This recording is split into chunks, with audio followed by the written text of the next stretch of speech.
अगर मैं आपसे पूछूं कि किन लोगों ने आपको आपकी ज़िंदगी में परेशान किया है, किन लोगों से आप नाराज़ हैं, किन पर आपको गुस्सा है, किससे आप बदला लेना चाहेंगे, तो शायद आप सभी के पास कोई ना कोई इंसान या कोई ना कोई नाम होगा जो आपके माइंड में उभर कर आया होगा। बट यारो, आपको नहीं लगता कि उन लोगों पर फोकस करने से बेहतर होगा कि हम उन पर फोकस करें जिन्होंने हमारी ज़िंदगी में कोई ना कोई वैल्यू ऐड करी है? क्या कभी आपने शांति से बैठकर सोचने की कोशिश की कि आज आप जो ज़िंदगी जी रहे हैं वो किन की बदौलत है? फ्रेंड्स, चाहे आपके लिए वो आपके पेरेंट्स हो, कोई अंकल, कोई टीचर हो सकते हैं, या फिर कोई फ्रेंड हो सकता है, बिजनेस पार्टनर में भी कोई एम्प्लॉयज़ या आपके कोई बॉस, कि जो आपकी ज़िंदगी में कुछ बदलाव लेकर आए।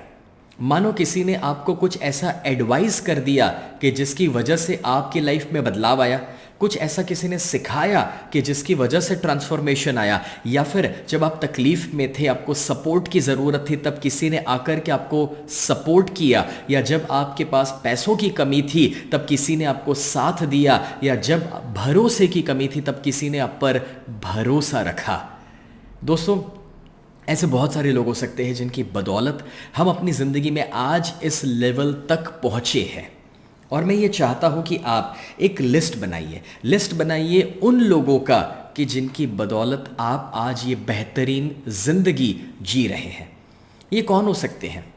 वैसे मैंने कुछ नाम अभी आपको दिए, वो आपके फैमिली में से कोई, यानी कि पेरेंट्स, अंकल, आंटी में से कोई हो, या भाई या बहन में से कोई हो सकते हैं, बच्चों के रूप में हो सकते हैं, कोई बॉस या आपके टीचर्स के रूप में, या कोई प्रोफेसर्स हो सकते हैं, या कोई पड़ोस में रहने वाला, या पार्टनर, या एम्प्लॉय, या आपके आसपास आपके बेसिकली एक इनर सर्कल में वो कोई भी हो सकता है कि जिनको आप ग्रेटफुल होना चाहेंगे, थैंकफुल होना चाहेंगे। सच कहूँ, वो ना होते तो आज हम अपनी ज़िंदगी में इतने सफल ना होते, इतनी अच्छी लाइफ जी ना रहे होते। जैसे अभी मुझे याद आ रहा है, मेरे फादर अगर वो ना होते तो मुझे लाइफ में कभी ट्रेनिंग के फील्ड में आने का, स्टेज पर आकर बोलने का मौका ही ना मिला होता। वो थे जिन्होंने मुझे मेरे अंदर ये बिठाया, इंस्टॉल किया कि मैं लोगों के सामने बात कर सकता हूँ। मुझे याद आ रहे हैं मेरी ज़िंदगी के एक ऐसे गुरु कि जिनके साथ मुझे रहने का मौका मिला, जो एक बहुत ही फेमस आज इंस्पिरेशनल कोच है। और जब मुझे साल डेढ़ साल उनके साथ रहने का मौका मिला था तो इतना सब कुछ मुझे सीखने को मिला, और तब जाकर के मुझे पता चला कि मैं एक ट्रेनर कैसे बन सकता हूँ, या लोगों के सामने बात कैसे कर सकता हूँ। या फिर मुझे मेरे एक स्कूल के टीचर याद आ रहे हैं कि जब सभी टीचर्स होता है ना कि आपको कुछ टीचर्स अच्छे लगते हैं, कुछ बुरे लगते हैं, तो उसमें से वो एक ऐसे टीचर थे जो हमेशा मुझे मोटिवेट करते थे। या फिर मुझे मेरे टेनिस के सर याद है कि जहाँ पर मैं बहुत बरसों 10-12 साल उनके हाथ के नीचे टेनिस खेला। उनका नाम Bharat sir, and I still remember कि जब वो मुझे जो लाइफ में डिसिप्लिन सिखाए, अगर वो मेरी ज़िंदगी में ना आए होते तो खाने का डिसिप्लिन, न्यूट्रिशन का डिसिप्लिन, एक्सरसाइज का डिसिप्लिन मेरी ज़िंदगी में कभी ना आया होता। और अगर इस तरह से मैं एक एक इंसानों की बात करूं तो और कितने सारे दोस्त हैं या रिश्तेदार हैं जिनको मैं याद कर सकता हूं, या आज मेरे ऐसे कितने स्टूडेंट्स होंगे कि जिन्होंने बुरे दिनों में भी मुझे साथ दिया, मुझ पर विश्वास किया, सपोर्ट किया। फ्रेंड्स, मुझे तो लगता है कि अगर इस पर मैं लिस्ट बनाने बैठूं तो एटलीस्ट 4-5 हज़ार लोगों का लिस्ट बन जाए,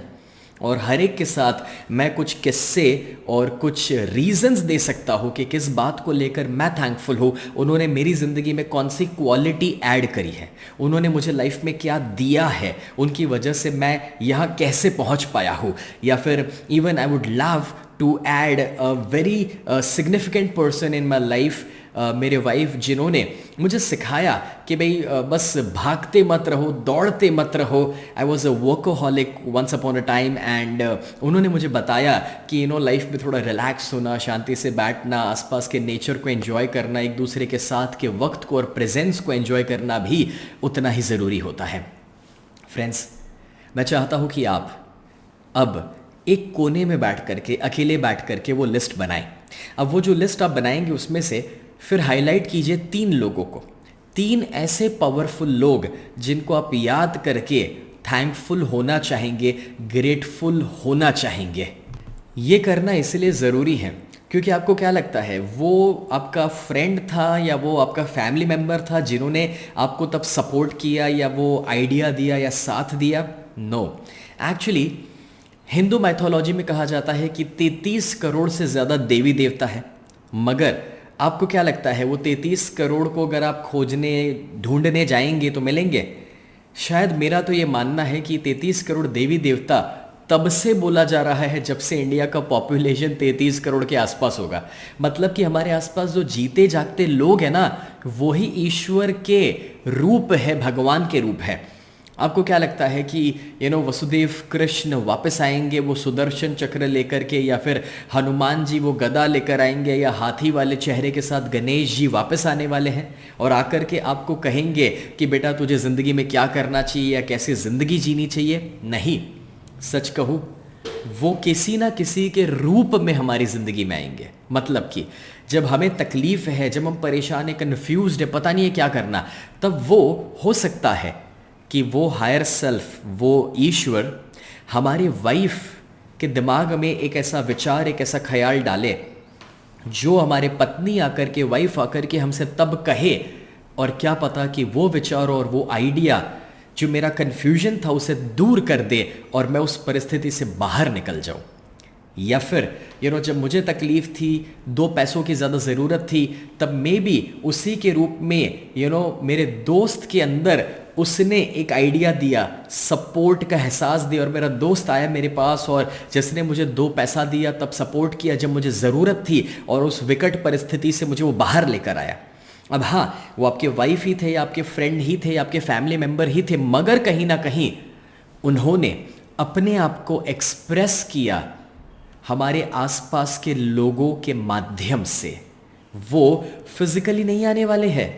फ्रेंड्स, मैं ये कहना चाह रहा हूँ कि इसीलिए हमें अपने टीचर्स, अपने पेरेंट्स, अपने फैमिली, फ्रेंड्स, आसपास वो जो भी है कि जिन्होंने कभी ना कभी हमारी मदद की है, उनको दिल से थैंकफुल होने की ज़रूरत है। जस्ट बिकॉज, क्योंकि हम चाहते हैं कि हमारे ईश्वर उसी तरह से हमें सपोर्ट करते रहे, साथ देते रहे। क्योंकि सच कहो, वो दोस्त नहीं थे, वो फैमिली मेम्बर नहीं थे, उनके रूप में वही ईश्वर थे, वही भगवान थे कि जो हमारी ज़िंदगी में आए, जिन्होंने हमें ये बेहतरीन रास्ता दिया, साथ दिया, सपोर्ट किया। तो वो लिस्ट बनाइए, 3 लोगों को हाईलाइट कीजिए और बेहतरीन तरीके से रीज़न के साथ लिखिए कि उस इंसान को क्यों आप शुक्रगुजार होना चाहेंगे। फॉर एग्ज़ाम्पल, मैं एक इंसान को और याद करना चाहूँगा जिनका नाम है Sandeep, and he has been like a elder brother to me. और अगर मैं उनके बारे में लिखूँगा तो थैंकफुल होते हुए क्या लिखूँगा? मैं लिखूँगा कि hi Sandeep, I am so thankful to you, क्योंकि जब मुझे नहीं पता था कि बिज़नेस कैसे किया जाए, जब मुझे नहीं पता था कि मैं स्टेज पर आज 100-200 लोगों के सामने बोल रहा हूँ, लेकिन कैसे मैं 1000 लोगों के सामने पहुँचूँ, तब तुम थे जिन्होंने मुझे भरोसा दिलाया और वो प्रैक्टिकल रास्ता दिया, स्ट्रैटेजी दी कि जिसकी बदौलत मैं हज़ारों लोगों के सामने पहुंच पाया। जब मुझे समझ नहीं पड़ता था कि कोई चीज़ में बेस्ट डील क्या हो सकता है, कैसे किसी को सही प्राइस पर नेगोशिएट कराना, तब वो तुम थे जिन्होंने मुझे साथ दिया, समझ दी कि वो नेगोशिएशंस कैसे हो सकते हैं और बेस्ट डील्स ला करके दिए कि जिससे मेरा पैसा भी बचा और मुझे रिजल्ट्स भी बेहतरीन मिले मेरे बिजनेस के अंदर। फ्रेंड्स, तो ऐसी बहुत सारी बातें हैं जो मैं अपनी लाइफ से आपके साथ शेयर कर सकता हूँ, बट द क्वेश्चन इज़ कि अब ये आपकी कहानी है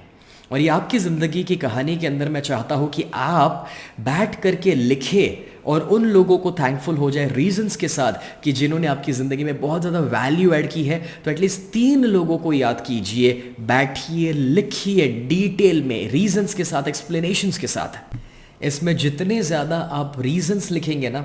उतना ये प्रोसेस और पावरफुल हो जाएगा। क्योंकि देखिए, मैं नहीं चाहता कि सिर्फ आप एक आदत से थैंक यू बोले, राइट? मैं ये चाहता हूँ कि रीजंस जब आप लिखोगे और वो जेन्यून जब रीजंस होंगे, तब जाकर के आपके इमोशंस ऐड होंगे, और जब इमोशंस ऐड होंगे तब जाकर के ग्रैटिट्यूड की प्रोसेस जो है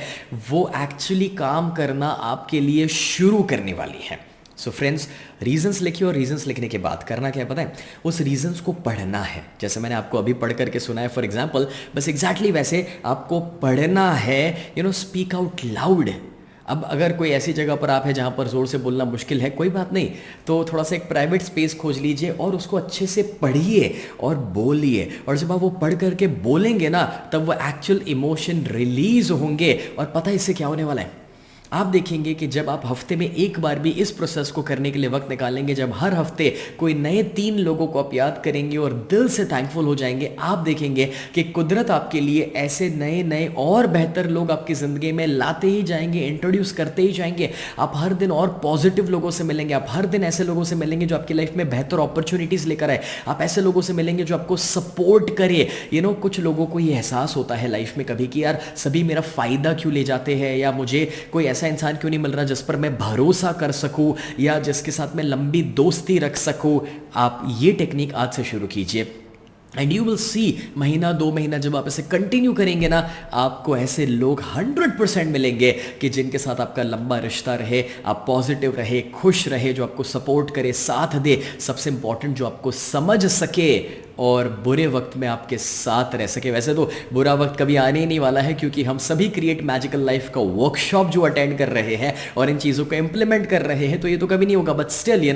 any time if still there is any form of tough time, जैसे कि पैंडेमिक का या ऐसा कोई भी चैलेंजेस, तो आप देखेंगे कि लोगों के साथ लोगों का सपोर्ट आपको मिलते रहेगा। एक तरीके से आपके ईश्वर, आपके खुदा, एक पॉजिटिव एनर्जी हमेशा आपके साथ रहेगी जो आपकी लाइफ को पॉजिटिवली ट्रांसफॉर्म करने वाली है। सो एवरी वीक 3 लोगों के नाम रीजंस के साथ लिखिए कि why are you thankful to those people.